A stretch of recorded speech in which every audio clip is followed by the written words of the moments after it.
Hello everyone, स्वागत है बेटा आप सबका हमारे इस नए लेक्चर में क्वाड्रेटिक इक्वेशंस के। और बेटा हम ऑलरेडी काफ़ी सारे सवालों को पढ़ चुके हैं, काफ़ी सारे हमने नए नए कंसेप्ट सीखे हैं, क्वाड्रेटिक इक्वेशन आइडेंटिटी भी हो गई है और बहुत ही ज़्यादा बेटा क्वेश्चंस की प्रैक्टिस भी अपनी चल रही है। मैंने आपको कंडीशन ऑफ कॉमन रूट्स भी बताया है और उसके भी सवाल हमने पिछले बेटा जो हमारे कुछ लेक्चर्स हैं उसमें इनकॉर्पोरेट किए।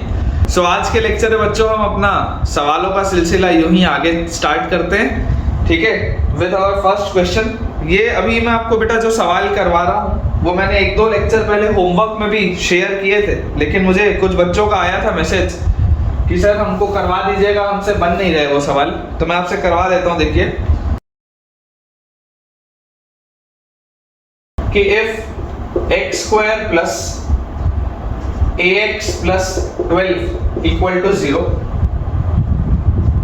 x square plus bx plus 15 equal to 0 and x square plus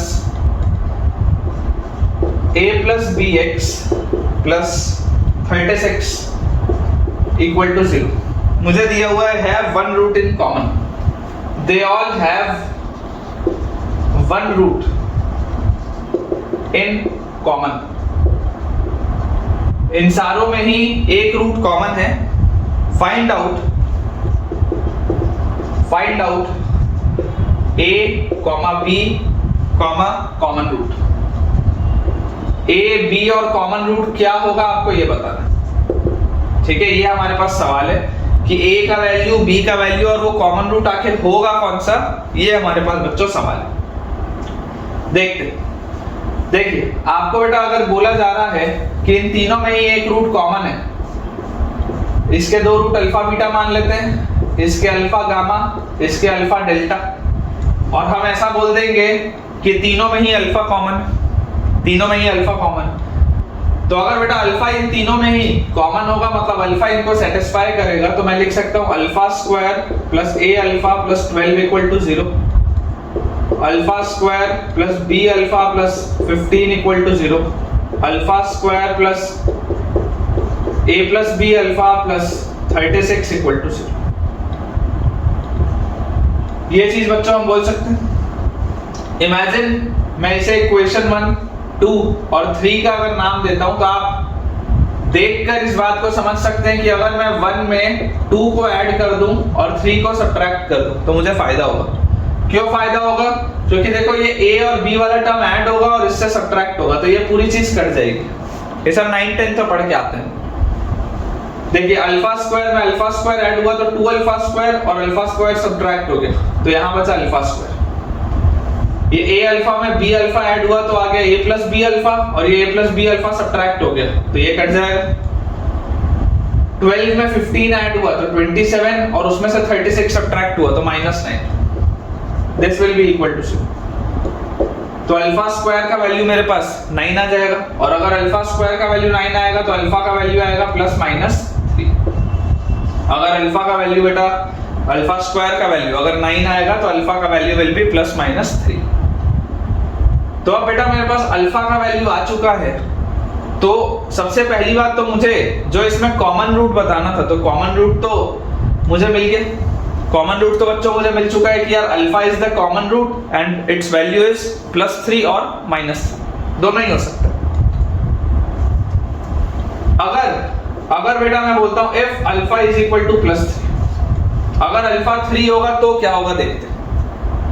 तो अगर अल्फा 3 होगा तो पहले वाले इक्वेशन में डालने से 3 का स्क्वायर प्लस 3a प्लस 12 इसका वैल्यू 0 होगा, तो 9 plus 3a plus 12 equal to 0, तो 3a plus 21 is equal to 0, तो a का वैल्यू आएगा -7। Value of a will be -7। And similarly बेटा अगर मैं सेकेंड इक्वेशन में से पुट करूं तो 3 का square plus 3b plus 15 equal to 0, तो 9 plus 3b plus 15 equal to 0, तो 3b plus 24 is equal to 0, तो b का वैल्यू होगा -8। b का वैल्यू होगा हमारे पास -8। तो अगर इनका कॉमन रूट 3 है तो a का वैल्यू आएगा -7 और b का वैल्यू आएगा -8, अगर कॉमन रूट 3 है तो। अब अगले केस पे आते हैं कि अगर कॉमन रूट -3 हुआ तो if alpha is equal to -3, if the common root is -3 तो -3 सब्स्टिट्यूट करते हैं, -3 का square plus a into -3 plus 12 equal to 0, 9 - 3a plus 12 equal to 0। तो यहाँ से 3a का बेटा वैल्यू आ जाएगा 12 और 9 21, a का वैल्यू आ जाएगा 7। और अगर अल्फा इक्वल टू बेटा मैं -3 सेकंड इक्वेशन में रखूं तो -3 का square plus b into -3 plus 15 equal to 0, तो 9 - 3b प्लस 15 इक्वल टू 0। तो 3b का वैल्यू क्या आ जाएगा 15 और 9 24, b will be equal to 8। ठीक है, तो अगर बेटा हमारे पास कॉमन रूट 3 है तो a का वैल्यू आता है -7 और b का वैल्यू आता है -8। बट अगर common root -3, if the common root is -3 तो a का वैल्यू आएगा 7 एंड b का वैल्यू आएगा 8।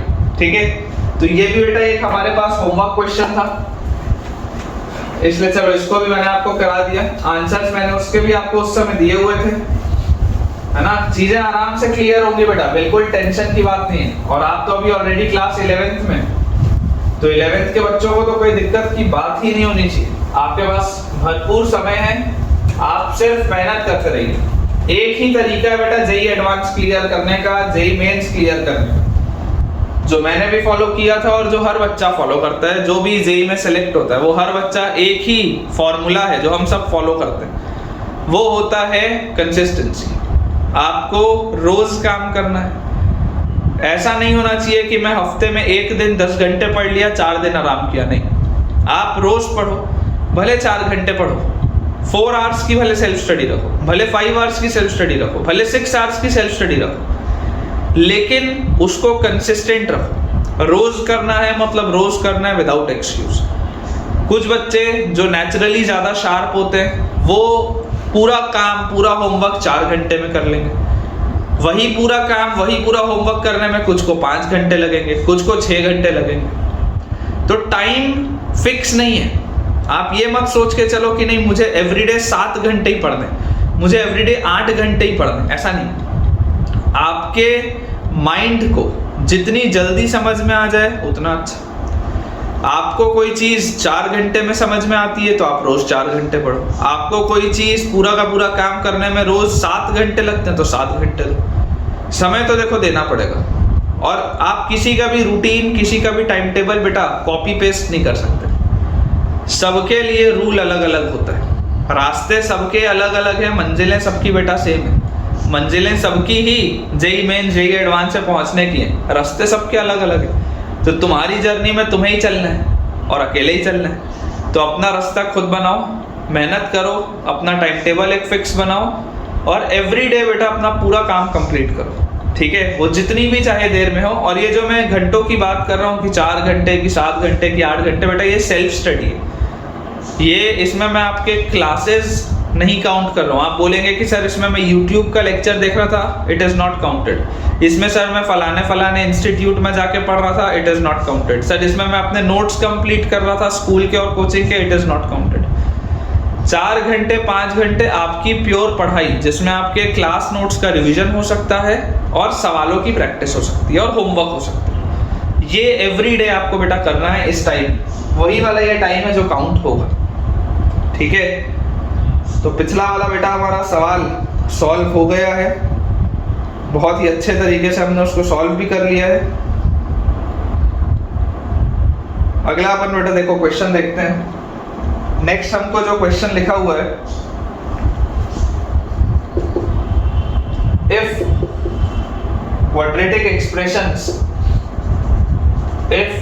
quadratic expressions q1x हमको दिया हुआ है x square plus k minus 29 x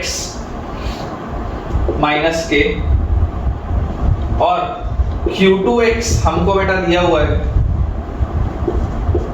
2x square plus 2k minus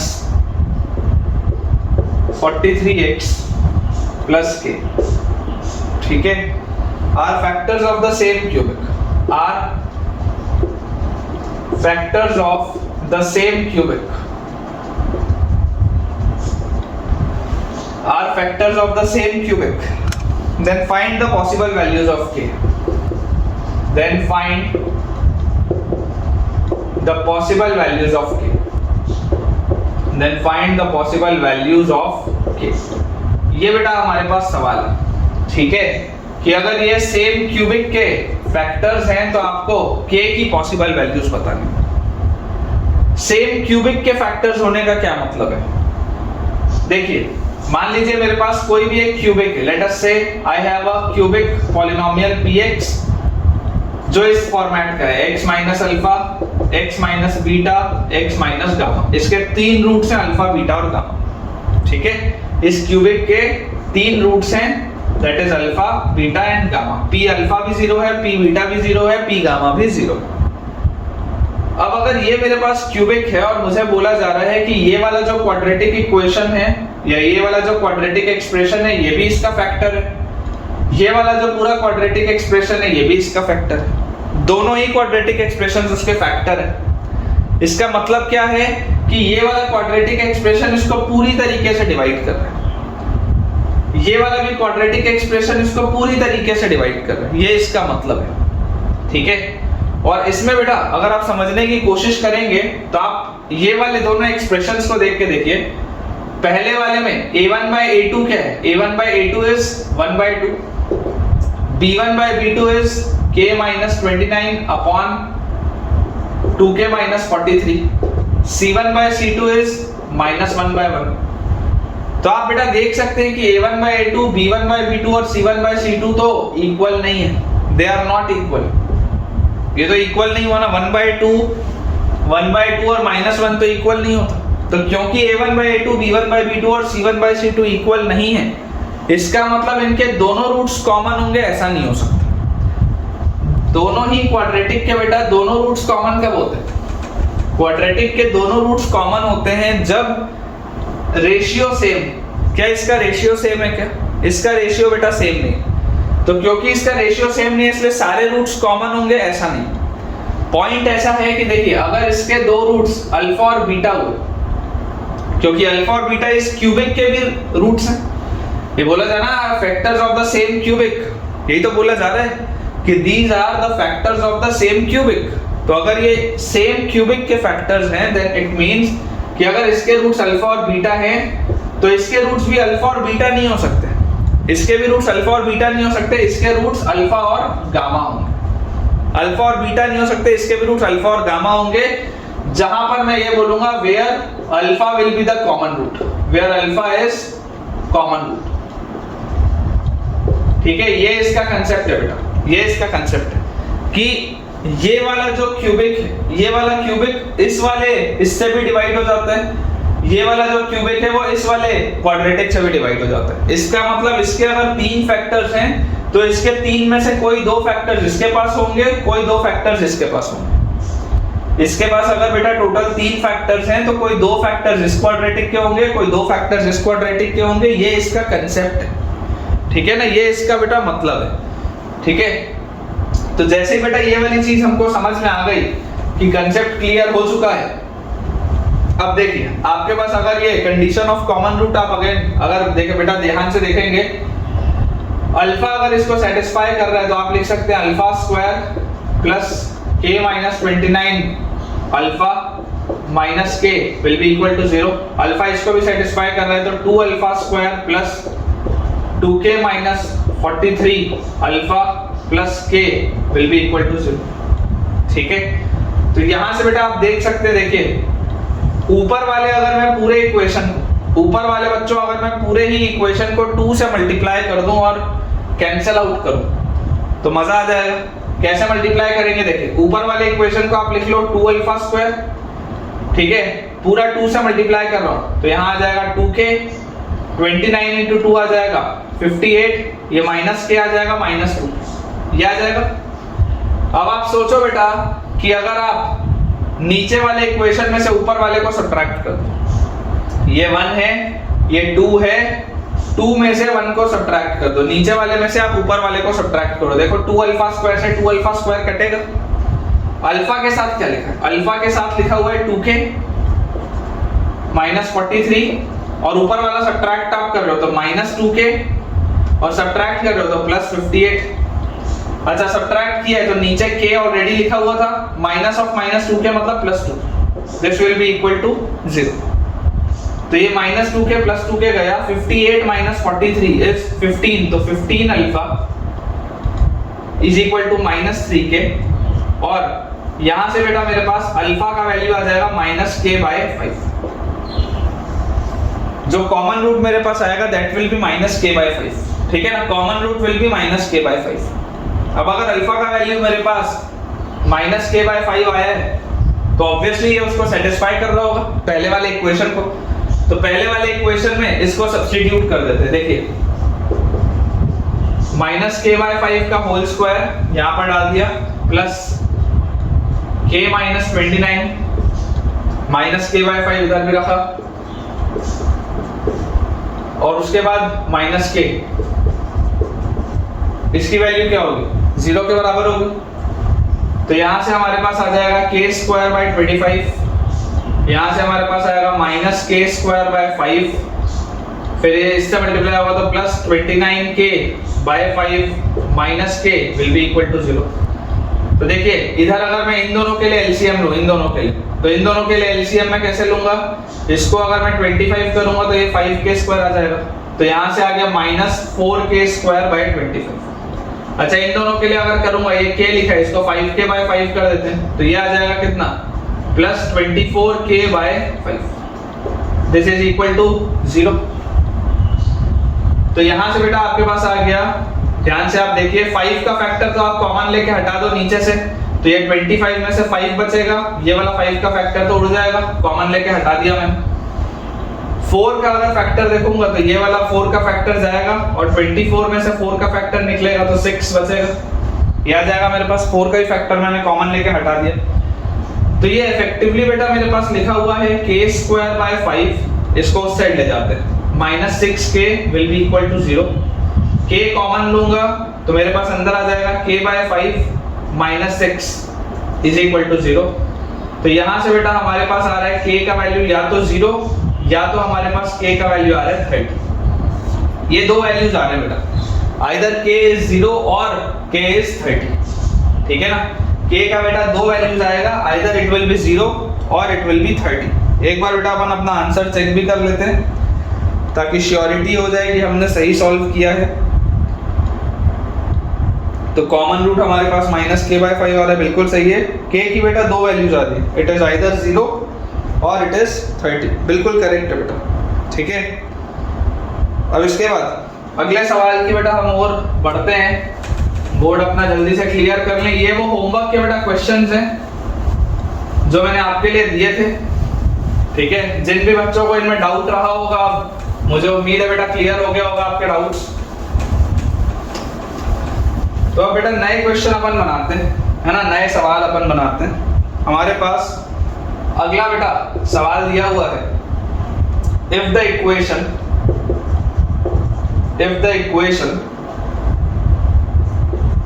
k minus 2 x square minus k minus 4 x minus 2 equal to 0 has the difference of roots as 3, has the difference of roots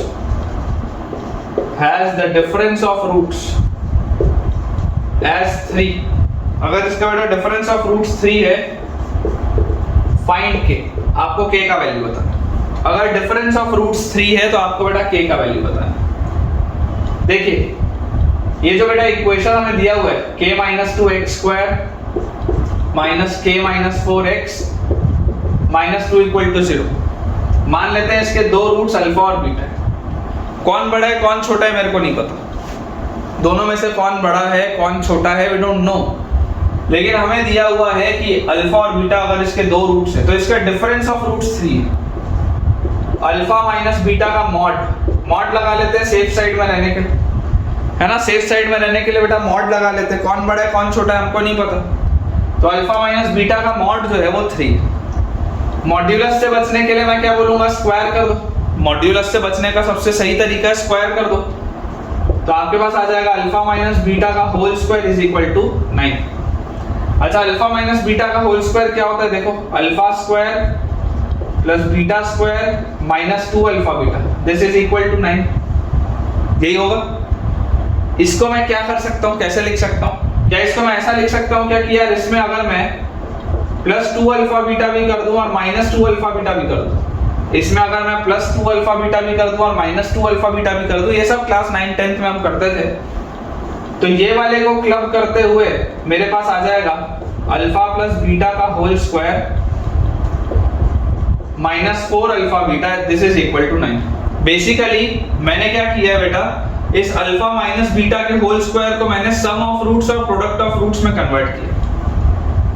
ये alpha minus beta का जो whole square है इसको मैंने sum of roots और product of roots में convert किया, सिर्फ यही किया।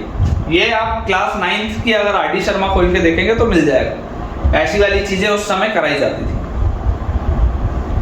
तो देखिए सम ऑफ रूट्स आपके पास क्या है बेटा, alpha plus beta. Sum of roots is minus B by A, मतलब कि k minus 4 upon k minus 2। Product of roots is c by A, मतलब कि माइनस 2 अपॉन k माइनस 2। ये आपको दिया हुआ है, सब्स्टिट्यूट कर दो, k minus 4 upon k minus 2 whole square minus 4 times of alpha beta is minus 2 by k minus 2, this is equal to 9। आप बेटा देखिए इसको जैसे सॉल्व करेंगे आपको यहाँ पर एलसीएम k माइनस 2 का होल स्क्वायर आता हुआ दिख रहा है। न्यूमरेटर में आपके पास देखिए क्या लिखा हुआ है, k square minus 8k plus 16। ये k माइनस 4 का होल स्क्वायर क्या होता है, k square minus 8k plus 16। और ये minus of minus plus 4 into 2 8, तो प्लस 8 टाइम्स ऑफ, यहाँ एक बार k माइनस 2 है, एक और आएगा तो 8 times of k minus 2, this is will be equal to 9। तो यहाँ से बेटा देखिए अब मैं डायरेक्टली लिख रहा हूँ k स्क्वायर माइनस 8k और प्लस 8k। ध्यान से देखो ये 8k है, 8k और ये माइनस 8k, ये कट जाएगा। अच्छा उसके बाद ध्यान से बेटा अगेन देखेंगे 8 इंटू 2 16 है विद माइनस साइन, तो ये माइनस 16 है, ये प्लस 16 है, ये भी कट जाएगा। तो इधर तो सब कट गया, इधर अकेला k स्क्वायर बचा, दिस इज इक्वल टू, उधर लेके जाओ इसको 9 times of k square minus 4k plus 4, तो 9k square minus k square 8k square, 9 4 minus 36k, 9 4 plus 36, this is equal to 0। ठीक है ना, ये आ रहा है बेटा मेरे पास, देख लीजिए 9k square minus k square करोगे तो 8k स्क्वायर, 9 4 माइनस 36k, 9 4 36। पूरे में आपको दिखाई दे रहा है 4 का फैक्टर कॉमन है, तो आप लिख सकते हैं 2k स्क्वायर, 4 का फैक्टर निकालेंगे minus 9k plus 9 is equal to 0। ठीक है, और इसे अगर बेटा मैं फैक्टराइज करूं तो मुझे दिख रहा है 6 और 3 का फैक्टर इसमें आता हुआ। स्प्लिटिंग द मिडिल टर्म बहुत आसान है, बहुत इजी है बेटा। देखो स्प्लिटिंग द मिडिल टर्म अगर आप लगाएंगे 6 और 3 का फैक्टर आता हुआ दिख रहा है क्योंकि ये 18 है, तो this will be 2k square minus 6k minus 3k और plus 9 will be equal to 0। 2k बाहर, k माइनस 3 माइनस 3 बाहर, k minus 3 is equal to 0। तो 2k minus 3 multiplied by k minus 3 will be equal to 0। तो k का value आएगा बेटा 3/2 and 3। ठीक है, k का वैल्यू हमारे पास आ जाएगा 3/2 एंड 3। ठीक है, दो वैल्यूज आएंगी बेटा k की। एक बार आंसर चेक भी कर लेते हैं, तो बिल्कुल बेटा करेक्ट अपन ने सॉल्व किया हुआ है, k विल बी 3/2 एंड 3। अब इसी को बेटा सॉल्व करने का एक तरीका और है ना, इसी को सॉल्व करने का एक तरीका और है, हो सकता है आप में से कुछ लोगों को पता भी है। अगर ना भी पता हो तो कोई दिक्कत की बात नहीं है, मैं अभी आपको करवा देता हूँ, बता देता हूँ, है ना। लेकिन एक इसका आसान सा तरीका और भी है कि डिफरेंस ऑफ रूट्स कैसे लिखा जाता है। देखिए आपको बेटा एक चीज जो पता होनी चाहिए कि जनरली हम जब क्वाड्रेटिक लिखते थे ax square plus bx plus c equal to 0, जिसके हम दो रूट्स बोलते थे अल्फा और बीटा, तो इसमें हम बोलते थे कि यार अल्फा कोई एक रूट है ना, अल्फा और बीटा बोल लो, या तुम इसको ऐसा करो x1 और x2 बोल लो, x1 और x2 बोल लो, ठीक है। तो कोई एक रूट होता था minus b plus under root of d, minus b plus under root of d by 2a, और कोई एक रूट होता था minus b minus under root of d by 2। ये दो रूट होते थे, ठीक है।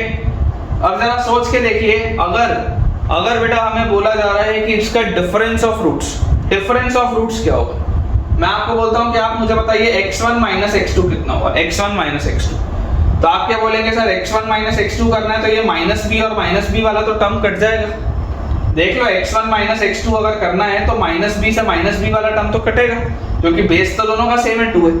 तो माइनस बी से माइनस बी गया, उसके बाद यहाँ पर रूट डी और minus of minus root d, तो 2 रूट डी बाई 2 है, मतलब ये आ जाएगा रूट डी बाय ए, ये आएगा आपके पास। x1 माइनस x2 आएगा रूट डी बाय ए, ठीक है। अब हमें तो ये चीज नहीं पता ना बेटा कि x1 बड़ा था या x2 बड़ा था।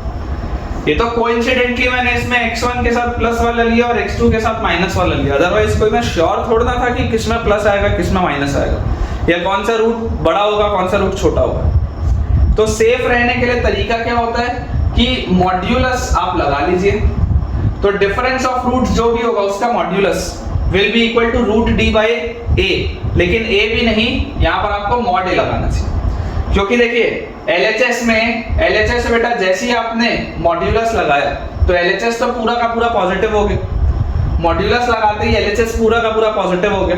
अब RHS में रूट डी है तो रूट डी तो पॉजिटिव होता है, ये तो हमको पता है, लेकिन ये तो नेगेटिव भी हो सकता है, इसलिए मॉड है, ठीक है। तो अगर बेटा आपके पास डिफरेंस ऑफ रूट्स 3 दिया हुआ था तो इस इक्वेशन का इस्तेमाल करते हुए भी आप सॉल्व कर सकते थे। अगर आपको बेटा डिफरेंस ऑफ रूट्स 3 दिया था तो you could have used this equation also for solving, है ना, कोई प्रॉब्लम की उसमें बात नहीं। Mod of alpha minus beta होता है root D by mod a. For future reference बेटा आपको ये याद रखना है ना, फॉर फ्यूचर रेफरेंसेस आपको ये चीज याद रखनी है। ये भी अगेन क्लास 9th का कंसेप्ट है, जब पॉलिनोमियल्स पढ़ाया जाता है, जब पॉलिनोमियल्स में थोड़ा सा डिग्री 2 के हमें इक्वेशन बताए जाते हैं, उस समय बेटा ये वाली चीज आती है ना, तो बेसिक सी चीज है। नेक्स्ट बेटा हमारे पास जो हमारा सवाल दिया हुआ है, अगला सवाल हमको लिखा हुआ है, if alpha and beta are the roots of, if alpha and beta are the roots of, if alpha and beta are the roots of the equation, if alpha and beta are the roots of the equation, एक equation दिया हुआ है ax square plus bx plus c equal to 0, ठीक है। then the value of हमें value बताना है, then the value of 1 upon a alpha plus b का whole square plus 1 upon a beta plus b whole square is, इसका value क्या होगा बेटा, ये सवाल है। पहला ऑप्शन मेरे पास इसमें दिया हुआ है b square minus 2ac upon ac। Second option बच्चों मुझे दिया हुआ है 2ac minus b square upon ac। Third option बेटा जो मुझे दिया हुआ है that is b square minus 2ac upon a square c square. And fourth option हमें बेटा दिया हुआ है b square upon a square. ये बेटा 4 ऑप्शंस मुझे दिए और मुझे इसका वैल्यू पूछा जा रहा है, ठीक है। थोड़ा सा ऑब्जर्वेशनल क्वेश्चन है बेटा, थोड़ा सा ऑब्जर्वेशनल क्वेश्चन है, आपको एकदम चौकन्ने रह के सोचना पड़ेगा। ऑब्जर्वेशन का बहुत इंपॉर्टेंस है इसमें, है ना, ऑब्जर्वेशन का बहुत इंपॉर्टेंस है। आप देखिए अल्फा अगर इसका रूट था तो आप लिख सकते थे a alpha square plus b alpha plus c equal to 0, alpha is a root. Similarly beta is also a root, तो आप लिख सकते थे a beta square plus b beta plus c equal to 0। अभी लिखना मत, पहले समझो, पहले ध्यान से समझो। अल्फा अगर रूट था तो ये लिख सकता था, बीटा अगर रूट है तो ये लिख सकता, करेक्ट। ये a अल्फा प्लस b लिखा है, क्या इस a अल्फा प्लस b को मैं यहां से जनरेट कर सकता हूं? a अल्फा प्लस b लिखा है, a बीटा प्लस b लिखा है, सिमेट्री चल रही है, क्या मैं कुछ जुगाड़ करके इसे क्रिएट कर सकता हूं? देखो कैसे, मैं बोलूंगा a alpha square plus b alpha will be equal to minus c, और यहां से मैं बोल सकता हूं अगर मैं अल्फा कॉमन ले लूं तो a alpha plus b will be equal to minus c, और इस अल्फा को बेटा यहां से निकाल के मैं इधर ले जाऊं तो this will be minus c by alpha. हो गया क्रिएट। वैसे यहां देखो, इसमें बेटा आप लिख सकते हैं a beta square plus b beta will be equal to minus c, और बीटा अगर मैं कॉमन ले लूं तो a beta plus b will be equal to minus c, और बीटा बच्चों अगर मैं यहां से निकाल लूं और इधर ले जाऊं तो माइनस c बाय बीटा हो जाए। मतलब ये जो मुझसे पूछ रहा है वो बेसिकली मुझसे पूछना क्या चाहता है? वो मुझसे पूछना चाहता है 1 upon a alpha plus b, a alpha plus b is minus c by alpha का whole square, plus 1 upon a beta plus b, a beta plus b is minus c by beta का whole square. मुझसे ये पूछना चाह रहा है। मुझे जो सवाल है वो ये है, मैंने देखिए इसको सिंपलीफाई करके ये बनाया है। मैं आपको टेक्निक सिखा रहा हूँ बेटा, मैं आपको टेक्निक सिखा रहा हूं, आप घबराइए मत, है ना। आपको अलग अलग समय के साथ चीजें सीखने को मिलेंगी। यहां से बेटा आप इसको देखिए लिख सकते हैं alpha square by C square plus beta square by C square, इसका आपको वैल्यू पूछा जा रहा है, ठीक है। सॉल्व करेंगे तो ये आ जाएगा। और इसको आप लिख सकते हैं alpha square plus beta square by C square, और alpha square plus beta square क्या होता है? Alpha square plus beta square होता है alpha plus beta whole square minus 2 alpha beta. ये तो बहुत आसान है। a plus B whole square क्या होता है? a square plus B square plus 2ab, यही होता है। तो a square plus B square को मैं क्या लिख सकता हूँ? a plus B whole square minus 2ab, ठीक है बेटा। और बाय सी स्क्वायर, तो यहां से मेरे पास आ जाएगा, देखिए alpha plus beta, sum of roots क्या है? Sum of roots is minus b by a, मतलब माइनस b बाय a का होल स्क्वायर प्लस माइनस में हमारे पास देखिए क्या लिखा हुआ है 2 टाइम्स ऑफ अल्फा बीटा, तो 2 into product of roots is c by a, तो minus 2 times of c by a upon c square, मतलब मेरे पास ये आ गया b square by a square minus 2c by a upon c square, ये मेरे पास आ गया। आप देख सकते हैं इसका एलसीएम a स्क्वायर था, तो अगर मैं यहाँ पर a स्क्वायर कर दूं तो मुझे यहाँ पर एक a लेके आना पड़ेगा। तो फाइनल आंसर लिख रहा हूँ बेटा, ध्यान से देखिएगा। Final answer will B b square minus 2ac upon ac square, और ये a स्क्वायर एक साथ आ गया, c square b square minus 2ac upon a square c square. ये जो c ऑप्शन है बेटा, दिस इज आवर आंसर। आप चाहे तो टैली कर सकते हैं, जो c ऑप्शन है that will be our final answer, ठीक है। अगले बेटा सवाल की तरफ अपन आगे बढ़ते हैं। जितने ज्यादा आप बेटा क्वेश्चंस प्रैक्टिस करेंगे क्वाड्रेटिक के, आपके लिए उतना अच्छा है।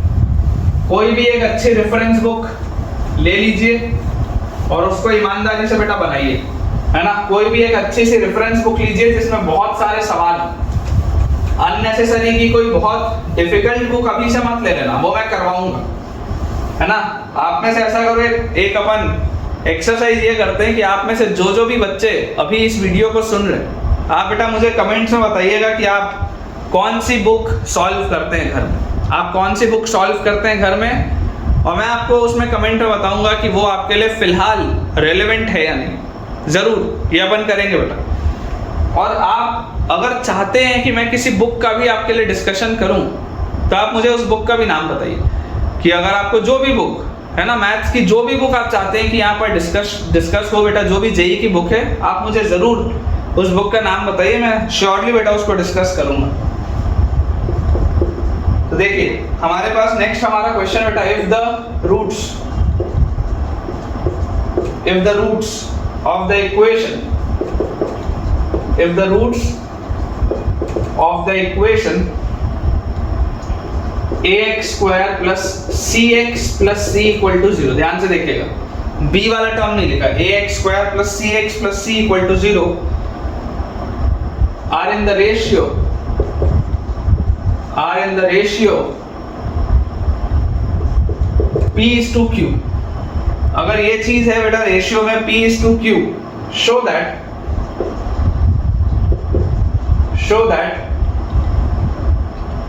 Under root of P/Q plus under root of Q/P plus under root of C/A is equal to 0। ये बेटा हमारे पास सवाल है, बहुत आसान सा सवाल। देखिए अप्रोच समझिए बेटा, अप्रोच समझिए। आपको इसमें दिखाई दे रहा है कि roots are in the ratio P/Q, मतलब कि अगर मैं इसके दो रूट्स मान लूं अल्फा और बीटा, ठीक है, अगर बेटा इसके मैं दो रूट्स मान लूं अल्फा और बीटा, तो इन रूट्स का जो रेशियो है that is P/Q, alpha by beta is P/Q, ये मुझे दिया हुआ। यहां से मुझे बेटा देखो जो चीज समझ में आती है कि सम ऑफ रूट्स क्या है मेरे पास, sum of roots is minus B/A, मतलब माइनस C/A यहां से, और प्रोडक्ट ऑफ रूट्स क्या होता है C/A, ये मेरे पास दिया हुआ, करेक्ट, ये मुझे दिया हुआ। ये चीज यहां से अपन देख के लिख सकते हैं, ये चीज गिवन है बेसिकली। इसे थोड़ा सा अगर मैं सिंपलीफाई करूं तो देखो ये जो अंडर रूट ऑफ P/Q, पहला वाला term under root of P/Q, ये तो बेसिकली क्या लिखा हुआ है, under root of alpha by beta लिखा हुआ है। ये जो अंडर रूट ऑफ P/Q लिखा है बेटा, ये अंडर रूट ऑफ P/Q क्या है, अंडर रूट ऑफ P/Q तो under root of alpha by beta है, plus under root of Q/P, Q/P क्या है, Q/P अगर Q/P लूंगा then that will be beta by alpha, under root of beta by alpha, और इस पूरी चीज में plus under root of C/A भी ऐड हो रहा है, इसकी आपको वैल्यू बतानी। एलसीएम लेंगे बेटा अगर इन दोनों को लेकर अगर मैं एलसीएम लूंगा तो रूट अल्फा और root alpha alpha, root beta और root beta beta upon root alpha beta plus root C/A, ये आ जाएगा। अल्फा प्लस बीटा क्या है, अल्फा प्लस बीटा है minus C/A upon alpha beta है C/A, ठीक है, और उसका भी रूट है तो यहां आ जाएगा रूट C/A और plus under root of C/A। इसी का तो वैल्यू आपको 0 प्रूफ करना है, तो आप देख लीजिए minus times of C/A upon root C/A, this will be minus times of root C/A plus root C/A, final answer will be 0। यही चीज तो आपको प्रूफ करनी थी। तो आप देख सकते हैं बहुत ही आसान सा सवाल था ये भी, है ना, it was a very easy question. मुझे तो ऐसा लगता है कि अब हमने इतने सारे सवाल बना लिए हैं कि यार अब तो मतलब बाएं हाथ का खेल होना चाहिए यार, है ना, अब तो बेटा बाएं हाथ का खेल होना चाहिए। तो आज के बेटा लेक्चर का एक आखिरी मैं आपको सवाल कराता हूँ, एक आखिरी सवाल जिसमें अपने को कम से कम 10-15 मिनट हो सकता है लग जाए, और बहुत ही जबरदस्त सवाल है ना, बहुत ही बढ़िया सवाल है बेटा। अभी तक का मेरे हिसाब से तो सबसे अच्छा सवाल है। अभी तक हमने क्वाड्रेटिक में जितने भी क्वेश्चंस किए होंगे ना, उन सारे क्वेश्चंस में बेटा सबसे अच्छा सवाल यही वाला है जो अभी मैं आपको करवा रहा हूँ। It is one of the very good questions, ठीक है। इसमें कई सारे बच्चे अटकते हैं, कई सारे लोग आंसर भी इसका गलत देते हैं, कई सारे टीचर्स भी इसका आंसर गलत दे जाते हैं, लेकिन अगर आप ढंग से समझेंगे बहुत अच्छा सवाल है। ठीक है, क्वेश्चन है let S denote the sum of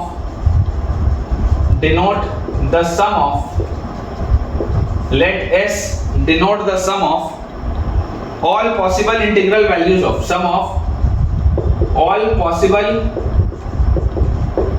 integral values of alpha, है ना, all possible integral values of alpha for which the system of inequality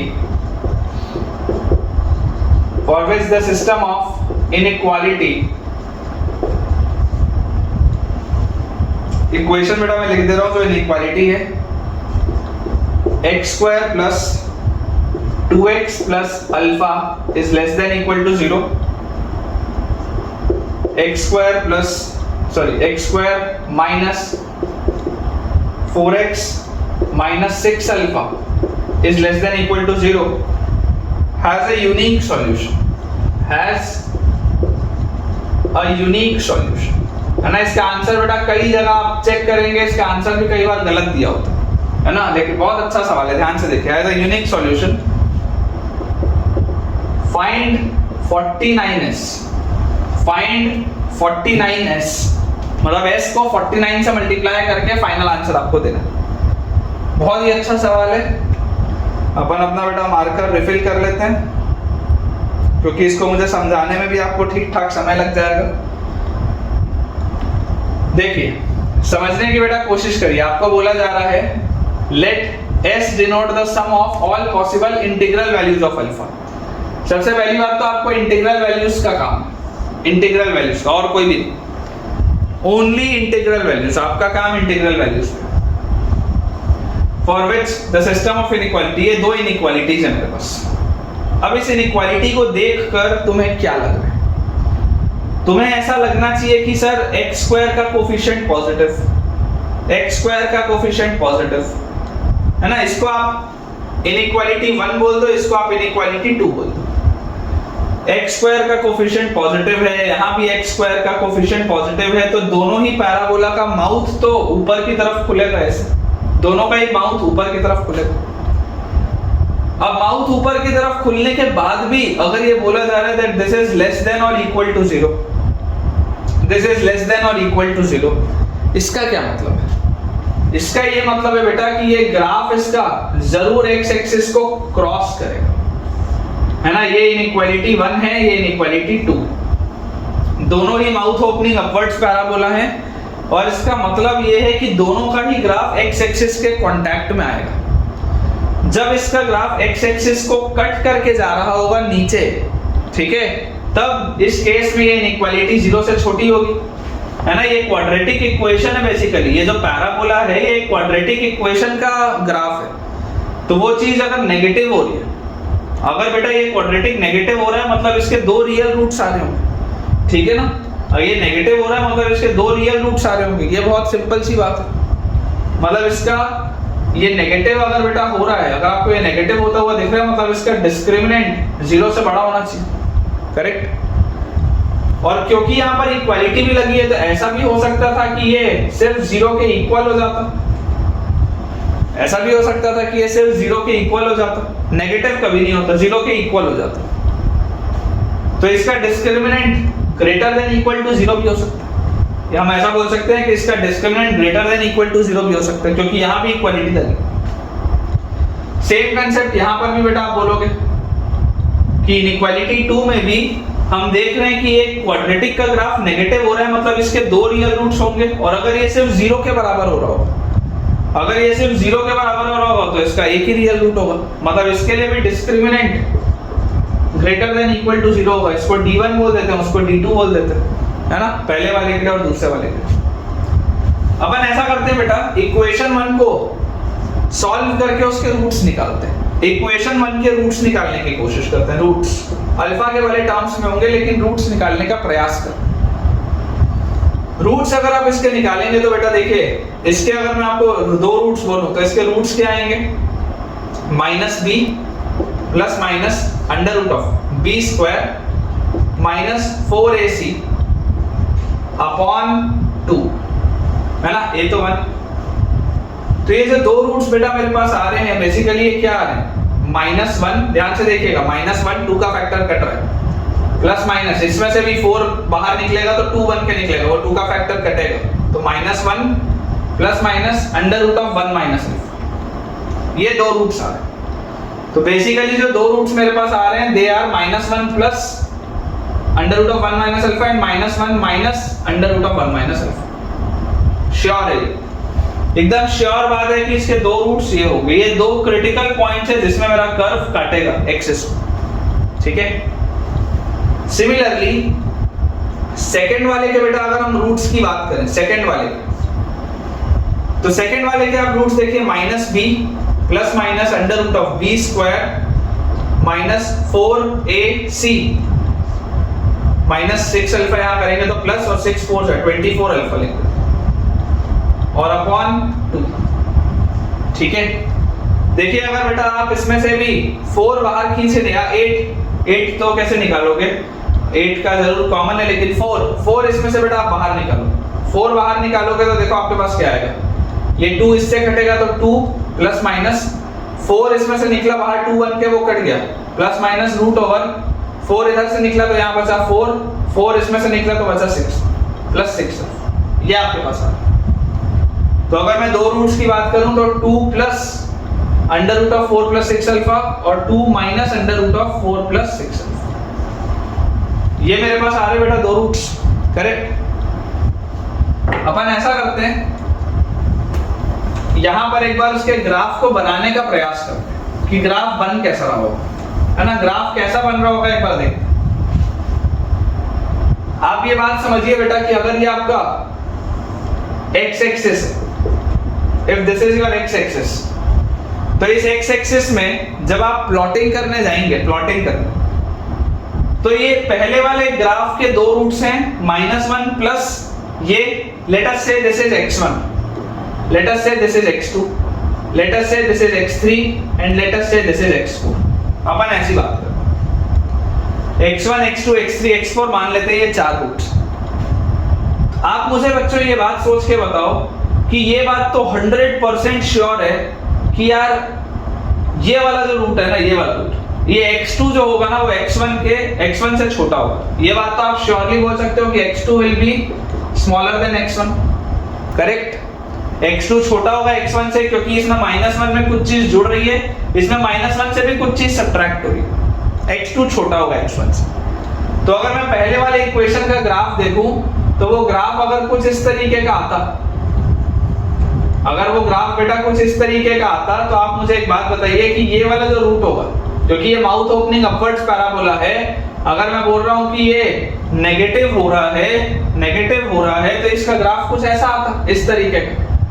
तो ये वाला जो रूट होगा, ये वाला रूट होगा कौन सा, -1 minus under root of 1 minus alpha, ये वाला। ना ध्यान से सुनिएगा, this will be -1 minus under root of 1 minus alpha. अब ये कहां से इसको काट रहा है फिलहाल मेरे को नहीं पता, फिलहाल मुझे नहीं पता कि ये कहां से इसको कट कर रहा है, फिलहाल क्यों नहीं पता बताता हूं। इधर भी आप ध्यान से देखिए, आप ये श्योरली बेटा बोल सकते हैं कि x4 x3 से छोटा होगा, x3 बड़ा होगा क्योंकि 2 में कुछ ऐड हो रहा है, यहाँ पर 2 में से कुछ सब्ट्रैक्ट हो रहा है। तो x3 जो होगा वो बड़ा होगा, x4 जो होगा वो छोटा होगा। मतलब ये आपका पहली इनइक्वालिटी का ग्राफ था, जो दूसरी इनइक्वालिटी का कर्व होगा, दूसरी इनइक्वालिटी का जो कर्व होगा उसका ये वाला जो रूट होगा, ये वाला, इसमें मैं 100% श्योर हूं कि ये वाला रूट कौन सा होना चाहिए, x3 होना चाहिए, जो बड़ा है, that is 2 plus under root of 4 plus 6। ये चीज आती है समझ, ठीक है ना। थोड़ा सा कॉम्प्लिकेटेड क्वेश्चन है बेटा। देखो ये वाला कर्व इधर से ऐसे कहीं जाएगा, ये वाला कर्व इधर से ऐसे कहीं जाएगा, इस तरीके का ये कर्व बन रहा होगा। क्या बिहेवियर है अभी मेरे को नहीं पता। देखो कैसे कैसे ऑप्शंस हो सकते हैं, मैं आपको समझाने की कोशिश करता हूं।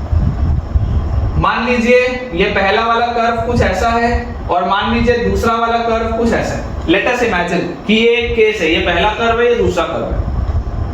क्या इसमें कभी भी दोनों में कोई कॉमन सॉल्यूशन आ रहा है? देखो आपको क्या बोल रहा है, let S denote the sum of all possible integral values of alpha for which the system of inequality has a unique solution. कि ये भी नेगेटिव हो, ये भी नेगेटिव हो और दोनों का सॉल्यूशन आ जाए। क्या इसमें कोई भी इनका सॉल्यूशन आ रहा है क्या? ये लेस देन 0 पे और ये लेस देन 0 पे, देखो ये जब नेगेटिव था और ये भी जब नेगेटिव है, तो क्या कोई सॉल्यूशन मिल रहा है क्या? इसके नेगेटिव वाले पॉइंट्स की तो दुनिया अलग है, इसके नेगेटिव वाली पॉइंट्स की दुनिया अलग है। क्या मुझे कोई भी सॉल्यूशन मिला? देखो ये भी नेगेटिव होना चाहिए, ये भी नेगेटिव होना चाहिए। अगर इस तरीके की बेटा कोई भी कंडीशन हुई, इस तरीके की कि इसके नेगेटिव वाले दुनिया अलग है, इसके नेगेटिव वाली दुनिया अलग है, तो क्या कोई भी मुझे कॉमन सॉल्यूशन मिलेगा क्या? नहीं मिलेगा। अच्छा अगर ऐसा नहीं होगा, मान लो अगर ऐसा नहीं, तो अगर ऐसा नहीं होगा तो मैं आपको बोल रहा हूँ, अच्छा सोचो एक केस और आपको मैं बोलता हूँ, है ना। ये केस तो गलत हो गया। आप ऐसा करिएगा, आप पेंसिल से बनाइएगा, आप पेंसिल से बनाइएगा और जो जो केस बना के जो मैं आपको रीजन दे रहा हूँ उसको लिखिएगा। आपको ये बेटा पता होना चाहिए कि कौन सा ग्राफ सही है और कौन सा ग्राफ गलत है। अक्सर बच्चों को यही नहीं पता होता कि सही ग्राफ क्या है और गलत ग्राफ क्या है, या गलत ग्राफ गलत क्यों है। तो आप बनाते चलिएगा साथ साथ, या वीडियो को दोबारा सुन लीजिएगा, पहले अभी समझ लीजिए। अगर मान लीजिए बेटा मैं कुछ इस तरीके का ग्राफ बनाता कि ये मेरा पहला ग्राफ है और ये मेरा दूसरा ग्राफ है, ये वाला है ना, ये वाला पहला ग्राफ है और ये वाला बच्चा दूसरा ग्राफ है। अब आप देखो इन दोनों में कॉमन सॉल्यूशन कितने मिल रहे, ये सारे कॉमन, जो मैंने एरिया शेड किया है बेटा ये पूरा कॉमन है, पर क्या ये एक यूनिक सॉल्यूशन है? ये तो बहुत सारे सॉल्यूशन हो गए ना, ये तो बेटा इतना सारा सॉल्यूशन हो गया, इतनी सारी x की वैल्यूज मिल गई, इतने सारे सॉल्यूशन हो गए। Is it a unique solution? It is not. मेरे को क्या बोला गया है? Has a unique solution, I want a unique solution. तो ये वाला भी केस गलत है, ये भी आप पेंसिल से बनाएंगे और लिखेंगे कि this is also a wrong case. क्यों? क्योंकि इधर तो बहुत सारे सॉल्यूशन मिल गए, we need only one solution, we need only a unique solution. तो ये भी केस गलत है, ठीक है ना। मैंने आपको देखिए इसलिए पहले ही बोल दिया था कि ये सवाल बहुत ही अच्छा है, क्योंकि मुझे पता था कि यार इसको देखो समझाने में भी समय लगेगा, कोई दिक्कत की बात नहीं। अब देखिए आप में से बेटा, क्योंकि आप बच्चे स्मार्ट हैं, आप बच्चे स्मार्ट हैं तो आप समझ पा रहे होंगे कि यार अगर यूनिक सॉल्यूशन चाहिए ना सर, तो आप तो सर एक ऐसा वाला केस लेके सॉल्व करो, ऐसा वाला सर केस लेके सॉल्व करो इस तरीके से कि देखो सर ये इक्वल टू 0 है, ये देखो दोनों में सर एक ही सॉल्यूशन आ रहा है, ये वाली इनइक्वालिटी में और ये वाली इनइक्वालिटी में सर आप देख लो दोनों में सेम ही सॉल्यूशन आ रहा है और कोई सॉल्यूशन नहीं आ रहा, क्योंकि मुझे तो ये ग्राफ 0 से छोटा चाहिए ना। बेसिकली देखो कैसा है ना बेटा, ये ग्राफ ऊपर वाला तो एग्जिस्ट ही नहीं कर रहा है, वो तो मैं आपको पैराबोला समझाने के लिए ऐसे बनाया हूं। आपको ये बात पता होनी चाहिए कि अगर ये इक्वेशन हमेशा 0 या उससे छोटा होना चाहिए तो ये ऊपर की तो दुनिया एग्जिस्ट ही नहीं कर रही है। लेकिन अगर मैं ये वाली चीज बनाऊंगा नहीं ना, अगर मैं ये वाली चीज बनाऊंगा नहीं तो आपको फील ही नहीं आएगी, आपको फील ही नहीं आएगी। बेटा देखो जैसे पहला वाला केस था, पहले वाले केस में ग्राफ सिर्फ ऐसा दिख रहा था, पहले वाले केस में ग्राफ सिर्फ ऐसा दिख रहा था, ये अपनी दुनिया में है, ये अपनी दुनिया में है, तो कोई कॉमन सॉल्यूशन नहीं। दूसरे वाले केस में ग्राफ कैसा दिख रहा था? देखो दूसरे वाले केस में ग्राफ ऐसा दिख रहा था कि ये ऐसा है और ये ऐसा है, दोनों के बहुत सारे सॉल्यूशन, दोनों के बहुत सारे सॉल्यूशन। ये अभी तक 2 केस है जो मैंने रिजेक्ट बेटा किए। अब मैं आपके लिए बना रहा हूँ थर्ड वाला केस। थर्ड वाले केस में मैं क्या बोल रहा हूँ कि सिर्फ ये वाला एक सॉल्यूशन आ रहा है, सिर्फ एक सॉल्यूशन। तो इसका क्या मतलब होगा, इस सॉल्यूशन का क्या मतलब होगा कि यार ये वाले इक्वेशन का ये जो दूसरा रूट था और ये वाले इक्वेशन का ये जो दूसरा रूट था, बेसिकली ये दोनों रूट बराबर होने चाहिए।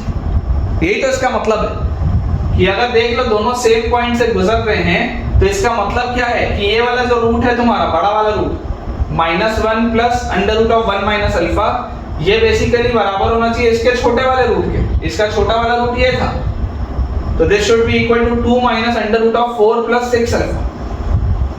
बहुत अच्छा कंसेप्ट है बेटा, अगर ये कंसेप्ट अच्छा लग रहा होगा ना तो जरूर मुझे थम्स अप करके भेजना है यार आप वीडियो में। This is a very good concept कि एक यूनिक अगर सॉल्यूशन चाहिए तो ये आपके पास पॉइंट है।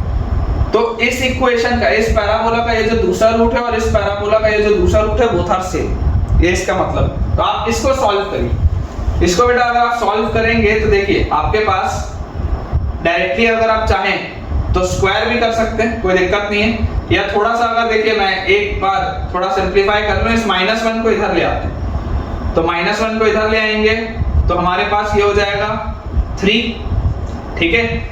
और अब बेटा हम इसे स्क्वायर कर देते हैं तो हमारे पास आ जाएगा 1 minus alpha is equal to, square करते ही यहाँ आ जाएगा 9 और प्लस 4 प्लस 6 अल्फा, है ना, 9 प्लस 4 प्लस 6 अल्फा और माइनस 2 इंटू 3 तो 6 और रूट 4 प्लस 6 अल्फा, ये मेरे पास आएगा, ठीक है ना। ये बेटा मेरे पास आ जाएगा। जैसे ये वाली बेटा मेरे पास चीज आएगी तो यहाँ से आप बेटा देखिए क्या क्या हमारे पास एलिमिनेट हो रहा है। अगर आप सॉल्व इसको करेंगे तो ये 1 इधर जाएगा तो आपके पास आ जाएगा 8 और 8 और 4 12, ठीक है, तो ये आ गया 12। उसके बाद अल्फा इधर आएगा तो अल्फा और 6 अल्फा, ये आ जाएगा मेरे पास 7 अल्फा। और ये वाली जो पूरी चीज है इसको उस साइड अगर ले जाऊंगा तो 6 times of under root of 4 plus 6 alpha, ये आएगा बेटा आपके पास, ठीक है। थोड़ा सा अपन अपना यार बोर्ड क्लियर कर लेते हैं, है ना, इसको बेटा थोड़ा सा अपन क्लियर कर लेते हैं ताकि अपने पास थोड़ी जगह रहे सॉल्व करने की, क्योंकि थोड़ा सा लेंथी भी होगा ये कैलकुलेशन। इसको अपन मिटा देते हैं, ठीक है।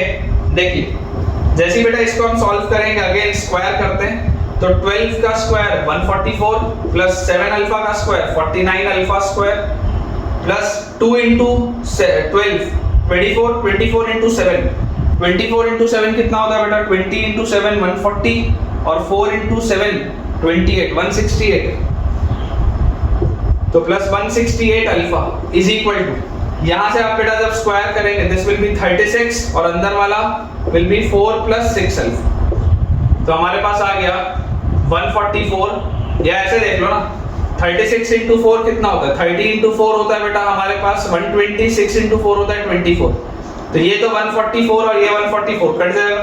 देखो सॉल्व तुम अपने हिसाब से भी कर सकते हो, मेरे कैलकुलेशन को मत देखो, तुम तो फाइनल आंसर चेक करना, इसको सॉल्व कर लो जिस भी मेथड से करना। और उसके बाद हमारे पास यहाँ पर देखिए लिखा हुआ है 49 alpha square is equal to ये 36 इंटू 6 होता है 216 तो 216 माइनस 168 216 माइनस 168 अल्फा तो 216 में से बेटा अगर आप 168 सब्ट्रैक्ट करेंगे तो क्या आ जाएगा हमारे पास 216 में से जैसे आप 168 सब्ट्रैक्ट करेंगे तो इधर 32 और 16 48 अल्फा आएगा बेटा दिस इज 49 अल्फा स्क्वायर तो हमारे पास आ रहा है अल्फा इज इक्वल टू 0 या अल्फा इज इक्वल टू 48/49 ये दो वैल्यूज हमारे पास आ रही है ना, ये दो वैल्यूज हमारे पास आ रही है। अल्फा की वैल्यू या तो 0 आ रही है या तो अल्फा की वैल्यू आ रही है 48/49। ये इस वाले केस में ये बेटा इस वाले केस में है when they have a common root. ये जो केस मैंने बनाया ना जो थर्ड केस था, पहला केस रिजेक्ट हुआ था, दूसरा केस रिजेक्ट हुआ था, this was third case when they have a common root when they have a common root। ये बेटा थर्ड केस था अब देखो इस सवाल को आसान बना दिया गया। बेसिकली इस सवाल को आसान बना दिया गया क्यों? क्योंकि आपको बोला जा रहा है find the number of all possible integral values of alpha. क्योंकि इंटीग्रल वैल्यूज बोल दिया इसलिए सवाल आसान हो गया कि आपको पता है 48/49 तो रिजेक्ट हो जाएगा, इंटीजर तो है ही नहीं। इंटीग्रल वैल्यूज पूछा जा रहा है अल्फा का तो 48/49 तो रिजेक्ट हो जाएगा। आप बोलोगे कि सर इसका तो क्या ही मतलब है, इसका तो सर क्या ही मतलब है कि ये तो कोई काम का नहीं, इंटीजर तो है ही नहीं, हमको फाइनली तो यूज करना ही नहीं करना। तो ये आसान बना दिया गया सवाल को। अदरवाइज अगर नॉर्मली सिर्फ बोला होता ना कि find the sum of all possible values of alpha, उस केस में भी ये रिजेक्ट हो रहा होता, लेकिन तुमको बहुत डाउट होता। समझो देखो जो बेटा मैं बोलना चाह रहा हूँ बहुत एक इंपॉर्टेंट पॉइंट बोल रहा हूँ, ऐसे ही पॉइंट से बच्चे फंसते हैं, ये पर्टिकुलरली एडवांस लेवल की चीज है। होता क्या है कि आपको यहाँ पर बोल दिया गया है कि इंटीग्रल वैल्यूज आपको बतानी है अल्फा की, तो आप इसको सेफली इग्नोर कर सकते हो कि 48/49 तो इंटीजर नहीं होता। लेकिन अगर आपको बोला होता सिर्फ ऐसे सवाल में कि denote the sum of all possible values of alpha, integer वाला वर्ड हटा देता, उस केस में भी बेटा ये टर्म रिजेक्ट होता। ठीक है, उस केस में भी बेटा ये टर्म रिजेक्ट होता, लेकिन इसको रिजेक्ट करने में बहुत मेहनत लगेगी, वो भी मैं तुमको करके दिखाऊंगा।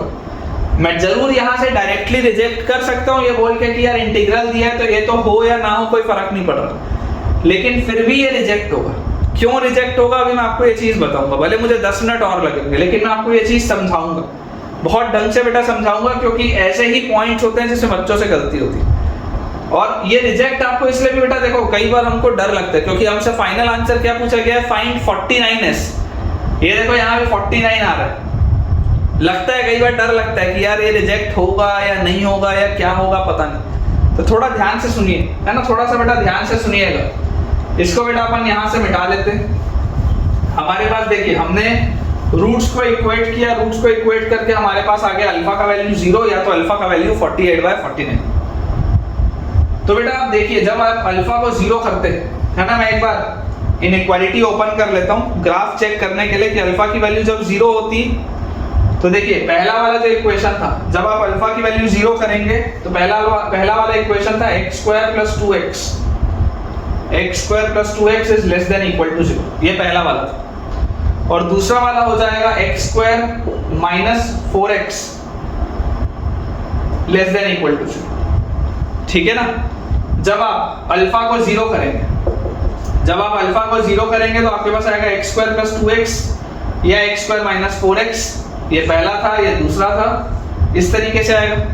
तो आप इस ग्राफ में बेटा समझने की कोशिश करिए, जब आप अल्फा को 0 करते हैं, अल्फा को 0 करते ही देखिए एक रूट आ रहा है पहले वाले इक्वेशन का -2 और एक रूट आ रहा है 0, है ना। एक रूट आ रहा है बेटा आपके पास -2, ये वाला रूट आ रहा है -2 और एक रूट आ रहा है 0। यहाँ पर आप बेटा देखेंगे एक रूट आ रहा है 4, एक रूट आ रहा है 0, तो ये 0 तो देखो कॉमन हो गया और अल्फा की वैल्यू 0 होते ही ये वाला रूट आ रहा है आपके पास 4। तो अल्फा की वैल्यू जब आप 0 रख रहे हो तो देखो इस तरीके का ही ग्राफ है। ये जो ग्राफ मैंने बनाया है बिल्कुल सही है, इस तरीके का ही ग्राफ बनेगा जब अल्फा की वैल्यू 0 होगी तो, ठीक है। तो ये तो बिल्कुल सही है, ये तो आंसर का हिस्सा है। Alpha equal to 0 is accurate, इसमें कोई प्रॉब्लम नहीं।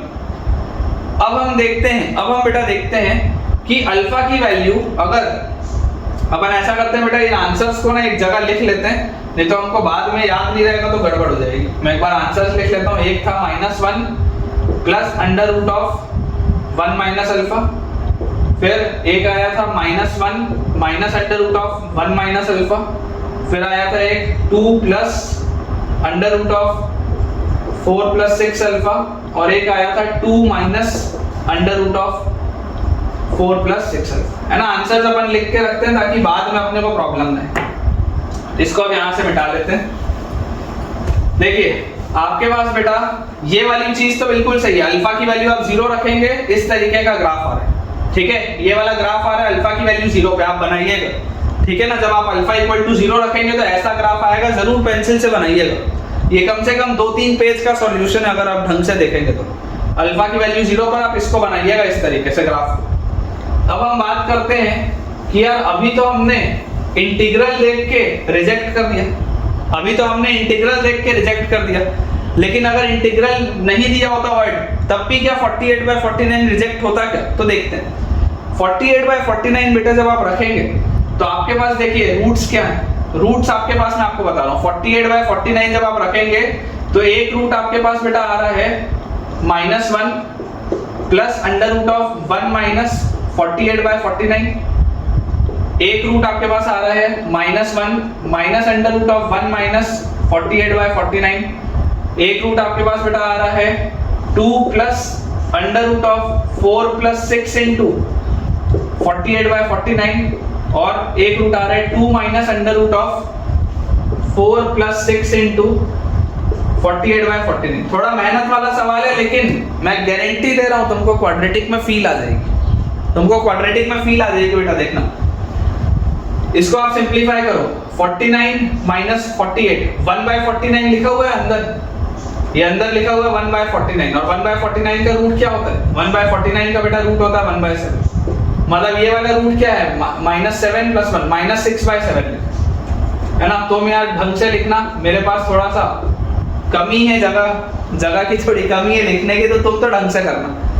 इसको देखो, इसमें क्या लिखा है? 49 माइनस 48, 1/49, और 1/49 का रूट डायरेक्टली लिख देता हूँ 1/7, और -1 और -1/7 विल बी -8/7, है ना। डायरेक्टली लिख लेते हैं -8/7।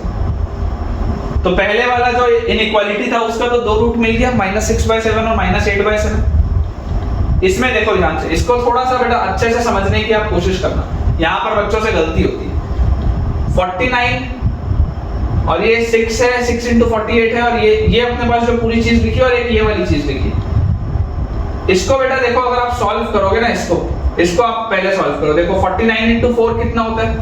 50 × 4 होता है 200, उसमें से 4 हटा देंगे तो 196 आएगा, ठीक है। ये आ जाएगा 196, और प्लस 6 × 48, तो 6 8 आपके पास आ जाएगा कितना?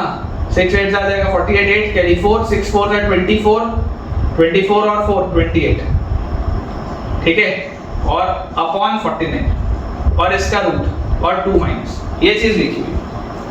196 में बेटा 8 ऐड करेंगे तो 204, ठीक है ना। 196 में हम 8 ऐड करेंगे तो 204, 204 में 80 ऐड करेंगे तो 284, और ये आ जाएगा बेटा 484, ये आ जाएगा 484, दिस विल बी 484, ये आएगा मेरे पास। और 484 बेटा किसका रूट होता है? 484 का रूट होता है 22, है ना। करके देख लो 22 × 22 आप करके देख लो, 2 2 = 4, 2 2 = 4, और फिर यहाँ पर भी 4 और 4, और देख लो 484 आ रहा है एकदम शानदार तरीके से, ठीक है। तो आपके पास बेटा ये जो रूट आ रहा है, देखो ध्यान से, बहुत ही इंपॉर्टेंट कंसेप्ट तुमको मैं बता रहा हूँ। आप इसको जब सॉल्व करोगे ना तो ये रूट के बाहर क्या निकलेगा मैं आपको बता देता हूँ। दिस विल बी 22/7, वो जो पाई होता है ना पाई, हालांकि उसका कोई काम नहीं है लेकिन 22/7 निकलेगा बाहर। और 7 2s are 14 - 22, this will B -8/7। ठीक है, और यहाँ पर आप करेंगे तो देखिए ये निकलेगा 2 प्लस ये भी वही 22/7, तो 7 2s are 14 और 22, दिस विल बी 36/7। ठीक है ना, ये आपके रूट्स हो गए बेटा, ये आपके रूट्स हो गए। अब मोस्ट इंपॉर्टेंट चीज, मोस्ट इंपॉर्टेंट, पहला वाला जो आपके पास देखो पॉइंट्स क्या है, -8/7 सबसे छोटा है, उसके बाद -6/7 है, और उसके बाद लास्ट में कौन सा है 36/7, ये तो पॉजिटिव हो गया। -8/7 और -6/7 आपके पास बच्चों इस तरीके का कुछ ग्राफ होगा ऐसा, और ध्यान से देखिएगा इसके रूट्स है -8/7 और 36/7, -8/7 और 36/7, ये इसके पास ग्राफ है। तो आप जरा ध्यान से देखो यार, इसमें कितने सारे सॉल्यूशन आ रहे हैं, इतने सारे सॉल्यूशन मिल रहे हैं इसमें इतने सारे सॉल्यूशन मिल रहे हैं। तुम्हें रियलाइज हो रहा है मैं क्या बोलना चाह रहा हूँ? पॉइंट ये है बेटा कि ये सवाल बहुत ही अच्छा हो जाता अगर इसमें ये इंटीग्रल वर्ड नहीं दिया होता। देखो चाहे इंटीग्रल वर्ड दिया हो चाहे ना दिया हो, ये 48/49 तो रिजेक्ट हो रहा है, मुझे पहले से पता था इसलिए मैंने कर दिया था। होशियार बच्चा इस इंटीग्रल को देख के रिजेक्ट कर देता कि यार 48/49 में जो भी हो मेरे को क्या फर्क पड़ता है, मेरे को तो इंटीग्रल वैल्यूज बतानी है अल्फा की, ये तो इंटीजर है ही नहीं, हटाओ इसको। लेकिन अगर बेटा ये वर्ड नहीं लिखा होता ना तो ये सवाल बहुत ही अच्छा हो जाता, क्योंकि ये 48/49 रिजेक्ट होगा या नहीं होगा ये तुमको पता ही नहीं होता। तो ये 48/49 बेटा रिजेक्ट पता है क्यों हो रहा है, क्योंकि इस केस में भी देखो ये जो थर्ड वाला मैंने अभी आपको केस कराया था उसमें था when they have a common root, तो कॉमन रूट अभी भी है, कॉमन रूट अभी भी है। देखो पिछले वाले में बेटा कॉमन रूट ऐसा था, पिछले वाले में कॉमन रूट ऐसे था, बीच में था 0, तो यूनिक सॉल्यूशन था। इसमें भी बेटा कॉमन रूट है, लेकिन ये वाला जो कॉमन रूट है ना, ये वाला कॉमन रूट ये बहुत सारे और सॉल्यूशंस भी तो दे रहा है इसके साथ। देख लो आप इन दोनों इनइक्वालिटीज के, इन दोनों इनइक्वालिटीज में बेटा देखो इतने सारे सॉल्यूशन मिल रहे हैं, लेकिन क्या मुझे इतने सारे सॉल्यूशन चाहिए थे क्या? मुझे तो नहीं चाहिए थे इतने सारे सॉल्यूशन। दोनों इनइक्वालिटीज में बच्चों सॉल्यूशन मिल रहे हैं बहुत सारे, लेकिन क्या मुझे चाहिए कि इतने? मुझे तो यूनिक सॉल्यूशन चाहिए, इसलिए 48/49 रिजेक्ट होगा। ठीक है, बहुत ही इंपॉर्टेंट चीज है बेटा जो मैं आपको बताया हूँ, है ना। जो समझ इसको पाया होगा बेटा वो अप्रिशिएट करेगा इस कंसेप्ट को, और ये ग्राफ से पूरी क्वाड्रेटिक क्लियर हो जाती है कि कॉमन रूट्स कैसे भी आ सकते हैं, ऐसे वाले भी आ सकते हैं और इस तरीके से भी आ सकते हैं बेटा। जो ये दो केस बने थे, पूरी फील आ गई होगी तुमको क्वाड्रेटिक की, है ना। जो भी बच्चे ध्यान से इसको बेटा समझ रहे होंगे, अप्रिशिएट कर पाएंगे, उन्हें समझ में आएगा कि मैंने कितनी जरूरी चीज एक बेटा आपके लिए बताई है। ठीक है ना, बहुत ही इंपॉर्टेंट ये पॉइंट था जो मैंने आपको समझाया। तो हमने बेटा थर्ड केस देख लिया when they have a common root. तो अभी तक हमने इस तरीके के केस देख लिए जिसमें कि आपके पास ऐसे वाला मतलब एक ग्राफ आ सकता था या इस तरीके का ग्राफ आ सकता था, ये सारी वाली चीजें हमने पढ़ ली। अब बेटा क्या और कोई पॉसिबल केस है, और कोई भी पॉसिबल केस है केस, वो भी अपने को चेक करना पड़ेगा क्योंकि लंबा सवाल है। तो बेटा इस बात को आप समझिए कि इक्वेशन 1 और इक्वेशन 2 जो है मेरे पास, इक्वेशन 1 और इक्वेशन 2, क्या ऐसा कभी हो सकता है क्या कि ये इक्वेशन 2 हो और इक्वेशन 1 कुछ ऐसा हो कि इक्वेशन 1 का डिस्क्रिमिनेंट 0 के बराबर हो, तो इक्वेशन 1 बस 0 एक बार हो पा रहा हो और ये 0 से बड़ा हो, तो ऐसे वाले केस में क्या होगा? यूनिक सॉल्यूशन आएगा। तो हमको ये चेक करना पड़ेगा कि क्या ऐसा कभी हो सकता है। हमको क्या चेक करना पड़ेगा कि ये पॉसिबल तो ये भी है ना कि देखो आपका जो इक्वेशन 2 है ये 0 या उससे छोटा है, 0 भी हो रहा है 0 से छोटा भी है, और ये वाला जो है ये 0 के बराबर हो रहा है। ठीक है, तो क्या ये पॉसिबल है या नहीं है, इसको भी हमको चेक करना पड़ेगा। तो इसको बेटा चेक करने के लिए हम कैसे इसको चेक करेंगे? देखिए आपके पास पहला इक्वेशन था x² + 2x + alpha, x² + 2x + alpha, ये आपके पास पहला इक्वेशन था। बस 5 मिनट और लगेगा बेटा इस सवाल को सॉल्व करने में। तो x² + 2x + अल्फा अगर बेटा आपके पास दिस वाज फर्स्ट इक्वेशन, तो इसमें मैं क्या बोल रहा हूँ कि क्या इसका डिस्क्रिमिनेंट अगर 0 के बराबर हो जाए, तो अगर इसका बेटा डिस्क्रिमिनेंट 0 के बराबर होगा, d = 0 होगा, तो देखिए आपके पास क्या आएगा? b² मतलब 4 minus 4ac this should be equal to 0। तो यहाँ से अल्फा का वैल्यू 1 आएगा, ठीक है, यहाँ से अल्फा का वैल्यू 1 आएगा। और क्या अल्फा के वैल्यू 1 पे दूसरी जगह क्या चल रहा है, दूसरे वाले इक्वेशन में। तो दूसरा वाला आपके पास बेटा जो इक्वेशन है, दूसरा वाला इक्वेशन है x square minus 4x minus 6 alpha, x square minus 4x minus 6 alpha ये। तो अल्फा की वैल्यू अगर मैं इधर 1 रखूं, अल्फा की वैल्यू अगर बेटा मैं 1 इसमें सब्स्टिट्यूट करूंगा तो मेरे पास आएगा x square minus 4x minus 6, x square minus 4x minus 6। क्या इसका डिस्क्रिमिनेंट, अगर इसका डिस्क्रिमिनेंट 0 से बड़ा आ गया तो ये वाला केस मेरा सही हो जाएगा। तो इसका डिस्क्रिमिनेंट देखो d2 क्या आएगा, b स्क्वायर मतलब 16 माइनस 4ac मतलब माइनस 6। आप देख सकते हैं बेटा 16 प्लस 24 40 आ रहा है इसका discriminant which is greater than 0, which is greater than 0। मतलब ये वाला केस सही है, मतलब अल्फा का वैल्यू 1 भी हो सकता है। ये वाला केस बेटा देख लो बिल्कुल सही है, मतलब अल्फा का वैल्यू 1 भी हो सकता है। क्यों 1 हो सकता है, देखो समझने की कोशिश करो। जब अल्फा का वैल्यू बेटा 1 होगा तब ये वाले का डिस्क्रिमिनेंट 0 के बराबर होगा, मतलब कि ये वाली जो चीज है this will be greater than, this will be equal to 0। ये पूरी चीज 0 के बराबर हो रही होगी तभी तो इसका डिस्क्रिमिनेंट 0 के बराबर आएगा, ठीक है। और यहीं से बेटा देखो आप एक चीज को बेटा ऐसे समझने की कोशिश करो कि आपको इनइक्वालिटी दी हुई थी, ये लेस देन इक्वल टू 0 होना चाहिए और ये भी लेस देन इक्वल टू 0 होना चाहिए। आपको ये इनइक्वालिटी दी हुई थी। अगर आपको बेटा ये इनइक्वालिटी दी हुई थी तो कायदे से x square plus 2x plus alpha जो है, क्या x square plus 2x plus alpha का अगर मैं ग्राफ बोलूं तो यार इसका ग्राफ तो या तो x एक्सिस के कांटेक्ट में आएगा ही आएगा क्योंकि यहाँ पर इक्वालिटी भी लगा है, या x एक्सिस के नीचे होगा। तो अगर इस तरीके का बेटा कर्व आता तो आप समझने की कोशिश करिए कि ऊपर वाली तो चीज है ही नहीं, अभी भी ऊपर वाली चीज तो अभी भी नहीं है बेटा, क्योंकि ये लेस देन इक्वल टू 0 बोल रहा है, ये भी लेस देन इक्वल टू 0 बोल रहा है। ये ऊपर वाली चीज मैं आपको सिर्फ समझाने के लिए बना रहा हूँ। बेसिकली इसका ग्राफ कुछ ऐसा होगा कि ये हमेशा नेगेटिव है, ये वाली चीज देखो नेगेटिव है या इक्वल टू 0 है, और ये वाली चीज इक्वल टू 0 है जिसमें d भी 0 आ रहा है। ये इसका बेटा ग्राफ है। ये अगर लेस देन इक्वल टू 0 होना चाहिए था, मतलब ये या तो 0 से छोटा होगा या मैक्सिमम 0 हो सकता है। तो अगर ये 0 हो जाए मतलब ये सिर्फ एक पॉइंट पे हो और ये ऐसा हो, तो अल्फा की वैल्यू 1 पर ये चीज आ रही है। देख लो यूनिक सॉल्यूशन है दोनों में, इसके इतने सारे सॉल्यूशन थे लेकिन इसमें सिर्फ एक ही सॉल्यूशन था, तो दोनों का कॉमन सॉल्यूशन क्या होगा, सिर्फ एक होगा। ये एक यही वाला बस पॉइंट होगा जो दोनों में कॉमन है, तो ये यूनिक सॉल्यूशन होंगे। तो अल्फा की वैल्यू 1 भी आ सकती है, ठीक है, अल्फा की वैल्यू 1 भी आ सकती है। और इसमें कोई केस है क्या बेटा पॉसिबल, बताओ। और इसमें कोई भी केस अगर आप देखेंगे, क्या ऐसा हो सकता है क्या, कोई बच्चा बोलेगा कि सर ऐसा आपने क्यों नहीं लिया कि इक्वेशन 1 इधर हो और ये इक्वेशन 2, ऐसा भी हो सकता है क्या, तो चेक करना पड़ेगा। देखो आप इक्वेशन 2 को बेटा अगर इक्वल टू 0 लेकर करेंगे, अगर आप d2 को 0 के बराबर करेंगे, डिस्क्रिमिनेंट अगर आप इसका 0 के बराबर करेंगे तो d2 आपके पास है बेटा x square minus 4x minus 6 alpha, ठीक है, ये आपके पास d2 है। तो इसका डिस्क्रिमिनेंट आपके पास क्या आ जाएगा, b स्क्वायर माइनस 4ac, तो माइनस 4 और minus 6 plus 24 alpha, this is equal to 0। तो यहाँ से बेटा अल्फा का वैल्यू आएगा माइनस 2/3, अल्फा का वैल्यू क्या आएगा माइनस 2/3। हालांकि आप ऑलरेडी इसको इग्नोर कर सकते हो, क्यों, क्योंकि इंटीग्रल पूछा जा रहा है।